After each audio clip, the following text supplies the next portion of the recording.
Hello guys, जैसा कि हम लोग जानते हैं, अगर आज कोई भी चीज इस दुनिया में एग्जिस्ट कर रही है उसे एक ना एक दिन खत्म होना ही है। और आज हम बात करने वाले हैं हमारे बचपन के favourite show Tom and Jerry के बारे में। तो चल पैच, वीडियो का इंट्रो लगा। बात चले मेरे पूरे गांव में तो ठाठ में वीडियो बनाऊं, देखो तेरा IQ करूं डाउन में तो। बात चले मेरे पूरे गांव में तो ठाठ में वीडियो बनाऊं, देखो तेरा IQ करूं डाउन में तो।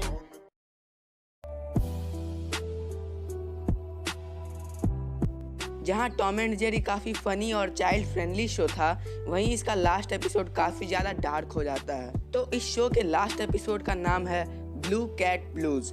ये एपिसोड 1956 में एयर हुआ था। और आओ अब इस एपिसोड के बारे में बात करें। इस एपिसोड के स्टार्टिंग में हमें टॉम रेलवे ट्रैक पर बैठा नजर आता है और इस एपिसोड को नरेट किया है जेरी द माउस ने।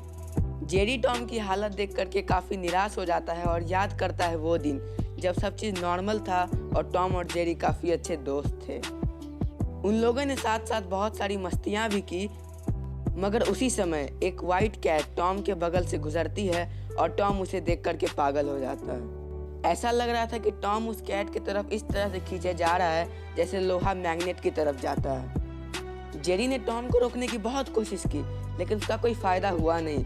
और जेरी अपने आंखों के सामने देख रहा था कि किस तरह वो मनहूस बिल्ली उसके दोस्त को गधा बना रही है। लेकिन पता नहीं तभी क्या था कि जेरी ने टॉम को कभी भी इतना ज़्यादा खुश नहीं देखा था। लेकिन टॉम का एक राइवल भी था और उस राइवल का नाम था बुच। बुच की नज़र उसी कैट पे पड़ी जिसके पीछे टॉम था और टॉम से ये सहा नहीं गया।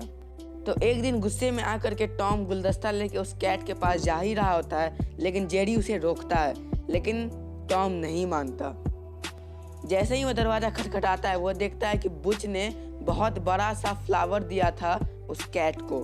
फिर टॉम उसे एक परफ्यूम देता है, मगर फिर वो देखता है कि बुच ने पूरा ट्रक भर के परफ्यूम उस वाइट कैट को गिफ्ट कर दिया था। फिर टॉम घर आके उस कैट के लिए अपने सारे पैसे और गहने जमा करके एक डायमंड रिंग खरीदता है और उसे गिफ्ट कर देता है। मगर टॉम का डायमंड रिंग बहुत छोटा था और जब वो कैट टॉम को बुच का गिफ्ट दिखाती है तो टॉम पागल ही हो जाता है। फिर टॉम अपना सब चीज़ बेच करके एक सेकेंड हैंड फटफटिया खरीदता है और जब वो अपना फटफटिया उस कैट को दिखाता है, तभी बुच एक लंबी सी गाड़ी जो कि ट्रेन से भी ज़्यादा लंबी थी उस पर बैठकर वहाँ आता है और उस कैट को बिठा के लेके चला जाता है। और ये देख के टॉम काफ़ी निराश हो जाता है और घर आके वो खूब सारा दूध पीता है।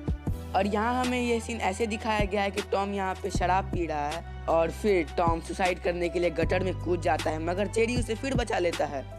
मगर फिर टॉम देखता है कि उस वाइट कैट ने और बुच ने शादी कर ली है और टॉम इस चीज़ को बर्दाश्त नहीं कर पाता और वो जा करके ट्रेन के ट्रैक पे जाकर बैठ जाता है। और अब कहानी वापस से प्रेजेंट पे आ जाती है और जेरी कहता है कि कम से कम उसकी क्रश तो उसके लिए लॉयल है। लेकिन फिर जेरी देखता है कि उस माउस ने भी किसी और दूसरे माउस के साथ शादी कर ली है और जेरी ये सह नहीं पाता और टॉम के बगल में आके रेलवे ट्रैक पे बैठ जाता है। और तभी हमें एक ट्रेन की आवाज़ आती है और यह एपिसोड यहीं पे ख़त्म हो जाता है।